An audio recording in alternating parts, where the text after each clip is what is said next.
परमात्मा का पसंद। जिन गुरुवर की पूजा करते मेरे तन मन प्राण, सदा हृदय में वो बसे, शत शत उन्हें प्रणाम। जिन चरणों में डले हुए हैं तीर्थों के पावन रसखंड, बड़े भाग्य से मिल पाते हैं उन चरणों के स्पर्शन। जिनकी हितमित वचन जीव का करते हैं संताप हनन, उन शांति गुरु चरणों में मेरे सौ बार नमन। उन सन्मति गुरु चरणों में मेरे सौ बार नमन। उन विद्या गुरु चरणों में मेरे सौ बार नमन। जब वर्तमान शासन में महावीर भगवान की, अनंतानंद सिद्ध परमेश्वर भगवान की, चारण चक्रवर्ती समाधि सम्राटाचार्य भगवान शांति सागर महाराज की, रत स्मरणीय संत शिरोमणि आचार्य भगवान विद्यासागर महाराज की, मम जीवन शिल्पी शांत मूर्ति वत्सरत्नाकराचार्य गुरुदेव सन्मत सागर महाराज की, अहिंसामय विश्व धर्म की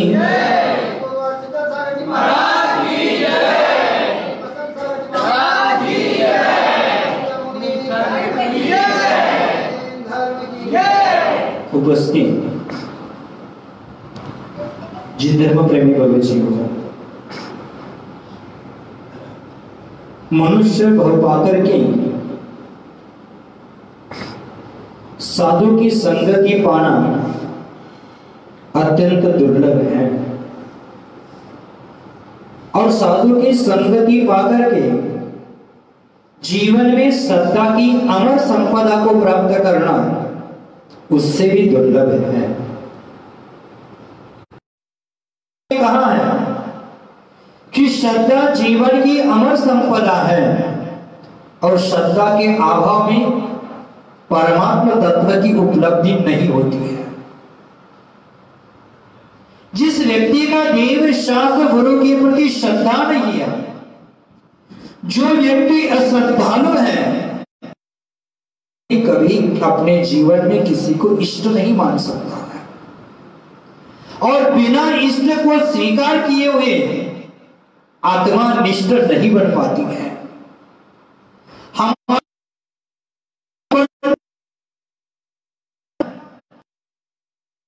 हमें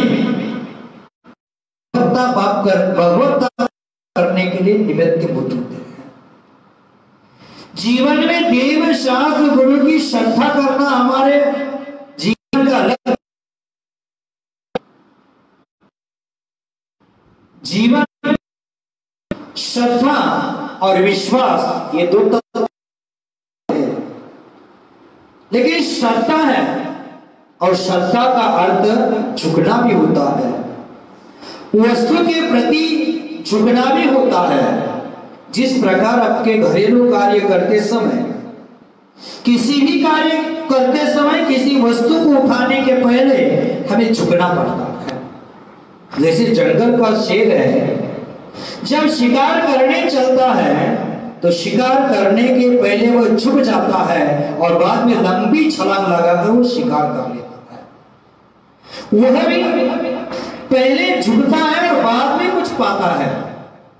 हम रोज भगवान का अभिषेक करने हेतु जल निकालने के लिए कुएं के पास जाते हैं। कुएं का पानी निकालने के लिए पहले झुकना आवश्यक होता है, बिना झुके कुएं का पानी निकलना असंभव है।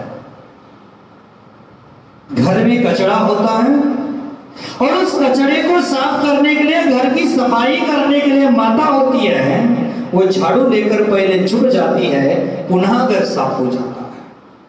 मैंने श्रद्धा से झुकना है, वो अपने अंतरंग को पवित्र करना है, अपने अंतरंग को निर्मल करना है, अंतरंग को शुचि बनाना है, पवित्र बनाना है। हमारे जीवन में देव शास्त्र गुरु के प्रति श्रद्धा होना आवश्यक है।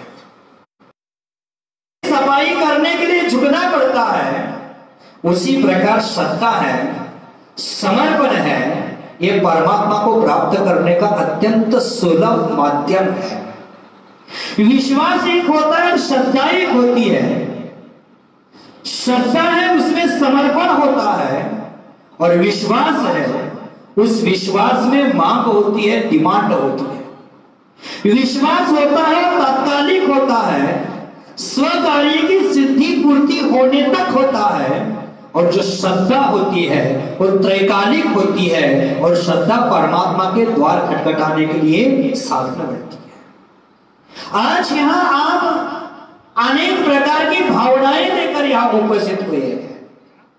भावनाएं तो अपने जीवन में साधु की संगति को प्राप्त करने की होना आवश्यक है, क्योंकि कहा जाता है कि सत्संग से सुख मिलता है, जीवन का कंकड़ खिलता है, चाबी से ताला खिलता है, पानी से पौधा खुलता है, जीवन का कंकड़ खिलता है, सत्संग से सुख मिलता है। साधु संगति ऐसी चीज है कि मनुष्य के जीवन को परिवर्तित करके परमात्मा के मार्ग पर ले जाने के लिए साधन बढ़ती है। हमें सभी को परमात्मा बनना है, और हमें परमात्मा बनने की योग्यता है।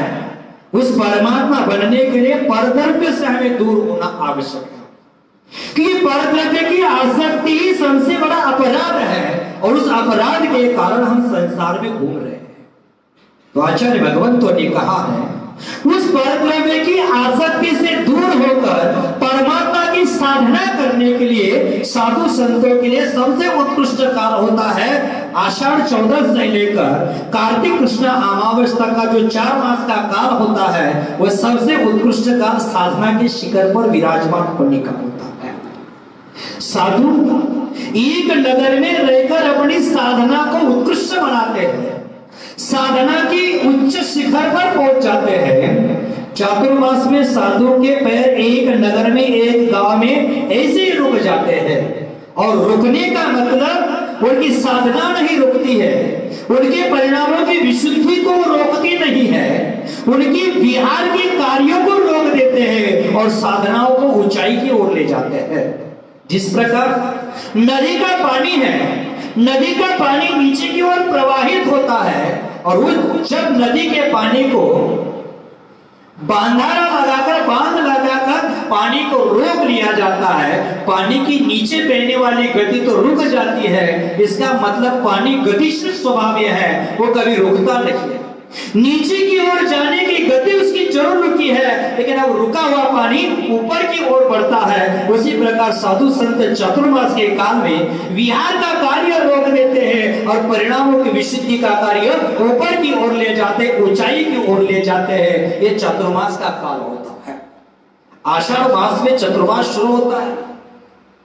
आचार्य भगवंतों ने कहा है, चातुर्मास के काल में आषाढ़ मास में जो श्रावक अलसी होता है, वो अपना कभी कल्याण नहीं करने देता। आषाढ़ में अलसी मत होना, श्रावण में धर्म का श्रवण करना, भाद्रपद में परिणामों की भद्रता का विकास कर लेना, अश्विन में अश्व पर बैठकर धर्म की प्रभावना करना, और कार्तिक में धर्म की कीर्ति चारों ओर फैला देना, यही चातुर्मास का लक्ष्य होता है। लेकिन इस साल कोरोना की महामारी के कारण चातुर्मास कहां करे, कैसे करे, कहां जाए, क्या विहार करे, श्रावक भी चिंतित है और साधु भी चिंतित है। साधु का ज्यादा समय चिंता में नहीं, चिंतन में व्यतीत होता है। लेकिन इस काल में ऐसा समय सोचना पड़ रहा है, सोचने के लिए साधु तो किसी भी कीमत पर बर्बाद नहीं करना और आगे बढ़ाना चाहते हैं, इसलिए बहुत सोचना पड़ रहा है। साधना जरूर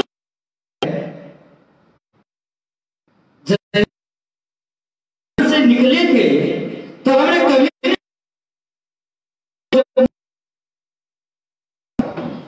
पूरे 9 गांव का विहार मैंने 2 महीने का कर वहां से निकला था, लेकिन औरंगाबाद और एक चातुर्मास में 3 चतुर्मास करने का प्रसंग आ रहा है। एक चतुर्मास तो दुनिया में हो गया और दूसरा चतुर्मास कल 15 तारीख 4 महीना पूरा हो गए। दूसरा चतुर्मास सनमति नगर में पूरा हो गया। अब तीसरा चतुर्मास का नंबर लगने वाला है। वो तो सनमति नगर में हो सकता है, ऐसा कोई नहीं है। अभी भी मेरा विचार कहां भाग रहा है मुझे भी पता नहीं है। अभी भी मेरे मुख से कौन सा शब्द निकल जाएगा ये मुझे ही गारंटी नहीं है। तो इतना कभी मुझे सोचना नहीं पड़ना और इतना कभी मैं सोच में भी नहीं डूबा, इतना इस साल में सोच में डूबा। तो इस चतुर्मास के दौरान चतुर्मास में साधु अपनी साधना को ऊंचाई की ओर ले जाते हैं, अपने परिणामों की विशुद्धि करके पाप कर्मों का प्रक्षालन करने का प्रयास करते हैं, परमात्मा की ओर अपनी यात्रा अग्रसर कर देते हैं और परमात्मा में विलीन होने का प्रयास करते हैं, परमात्मा की साधना करने का प्रयास करते हैं। आप यहाँ दुलियान से हो, सनमति नगर से हो, जियागंज से हो, सभी लोगों की भावना है कि चतुर्मास हमारे नगर में हो। अब इन गांवों में से किसी गांव को दोष देने के लिए मेरे पास इतना भी जगह नहीं है। सभी गांव चतुर्मास करने के पात्र है, सभी गांव चतुर्मास करने के लायक है। यहाँ विगत 4 महीने से मैं सनमति नगर में रह रहा हूँ। मेरे पास यहाँ श्रावक श्रेष्ठी आए थे, बोले महाराज कोई गलती हो तो बता देना, हम सुधार कर देंगे, लेकिन चतुर्मास यही करना है। भावना बहुत सुंदर है, भावना बहुत उज्जवल है, लेकिन मैं गलती किसी की निकालता नहीं, जीवन की गलतियों को दूर करने का प्रयास करता हूँ। आपको गलती दिखाने के लिए इतना भी जगह नहीं है मेरे पास। यहाँ तो साधना तो अत्यंत उत्कृष्ट हो गई और आगे यहाँ रहूंगा तो भी साधना की ऊंचाई तक मैं छू लूंगा, ये मुझे विश्वास है, मुझे भरोसा है, मेरी श्रद्धा है, मेरी आस्था है। अब मैं दुनिया के लोग भी यहाँ आए, दुनिया में चतुर्मास करके मैं यहाँ पहुंचा हूँ, लेकिन ऐसा लगता है कि दुनिया है आप ये मुर्शिदाबाद डिस्ट्रिक्ट सभी गांवों का पाप स्वरूप है, क्योंकि मुर्शिदाबाद डिस्ट्रिक्ट में आबादी की अपेक्षा गांव बड़ा है, मंदिर भी उच्चतम बना है और मैंने वहां 4 माह की साधना की है और साधना की उत्कृष्टता को, चरम सीमा को मैंने वहां छुआ है, वहां भी साधना लिए अनुकूल है। मैं आगे जियागंज कभी नहीं गया, लेकिन जियागंज नहीं जाते हुए भी वहां के लोगों को देखकर लगता है कि मेरी साधना वहां भी निर्विचार रीति से संपन्न हो जाएगी, क्योंकि चेहरा देखकर आदमी की परीक्षा हो जाती है। क्योंकि मैं किताबें कम पढ़ता हूँ और आदमी के चेहरे ज्यादा पढ़ता हूँ, क्योंकि चेहरे के अंदर चेहरे होते हैं, बहुत बहुत गहरे होते हैं, और इस चेहरे की गहराई पढ़ना जो सीख लेता है वही अपने जीवन का कल्याण कर लेता है। मैं चेहरे की गहराई सबकी पढ़ता हूँ।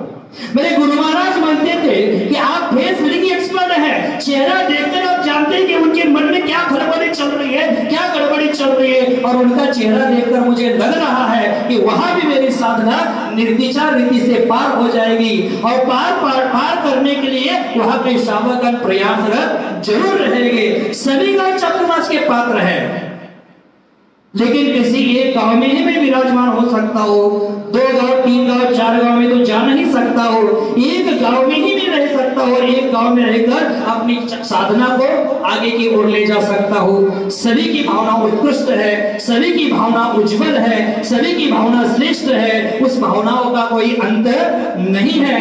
लेकिन मैं इस साल की साधना है, साधना के लिए साधु घर छोड़ता है, सभी की भावना अच्छी है, सभी गांवों में मेरी साधना उत्कृष्ट हो जाएगी, इसकी मेरी मुझे गारंटी है। लेकिन मैं आप सबको यही कहना चाहता हूं कि गुरुओं के प्रति श्रद्धा रखो, विश्वास रखो, आस्था रखो। जैनाचार्यों ने कहा है जो है सो है, जो होना है वही होगा, जहां दाना पानी लिखा है वही हमारा पैर जाएगा, जहां लिखा होता है वही होता है, क्योंकि आचार्य भगवंतों ने कहा है जो देखी वीणा ने सो होशी रे, जो केवली भगवंतों ने केवल ज्ञान में जहां लिखा है, केवल ज्ञान में जो लिखा है वही गुरुओं का चतुर्मास होगा, वही गुरुओं का सानिध्य होगा, वही सब लोग इकट्ठा हो जाएंगे। साधना के लिए सभी का अनुकूल है, सभी गांवों में मेरी साधना अच्छी तरह से हो सकती है, लेकिन इस साल मेरी साधना 4 माह की साधना,